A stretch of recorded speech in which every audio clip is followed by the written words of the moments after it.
Bien, moi, je suis psychologue organisationnelle de base.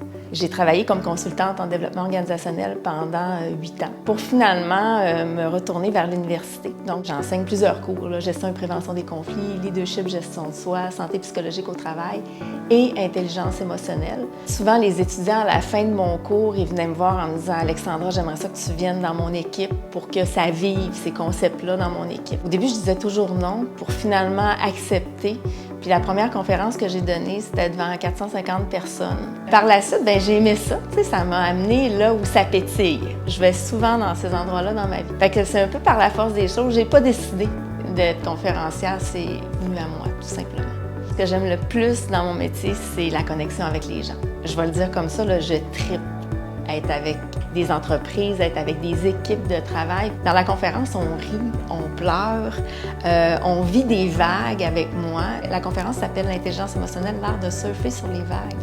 Fait que comment on surfe les vagues de notre vie personnelle et professionnelle. Je suis une conférencière dynamique, puis j'amène une petite touche, beaucoup d'humour, beaucoup de prise de conscience, puis je suis, je vais dire comme ça, expérientielle. Les gens qui embarquent avec moi, ils vont incarner puis ils vont vivre qu'est-ce que c'est l'intelligence émotionnelle. Pour créer une culture d'organisation gagnante, c'est clair qu'il faut mettre le capital humain en premier lieu. Et je dis souvent aux gestionnaires, tu sais, vous ne gérez pas de la main-d'œuvre, vous gérez de la tête d'œuvre. Ça fait toute la différence.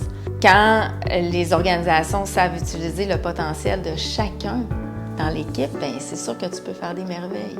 Puis là, bien, tu as un esprit de mobilisation commun, tu as un esprit d'appartenance, tu as surtout une fierté. Puis souvent, à la fin de ma conférence, c'est ça que les gens ont le goût, ils sont fiers de travailler pour l'organisation dans laquelle ils sont investis. Parce que je sollicite ça, je redonne un sens au travail.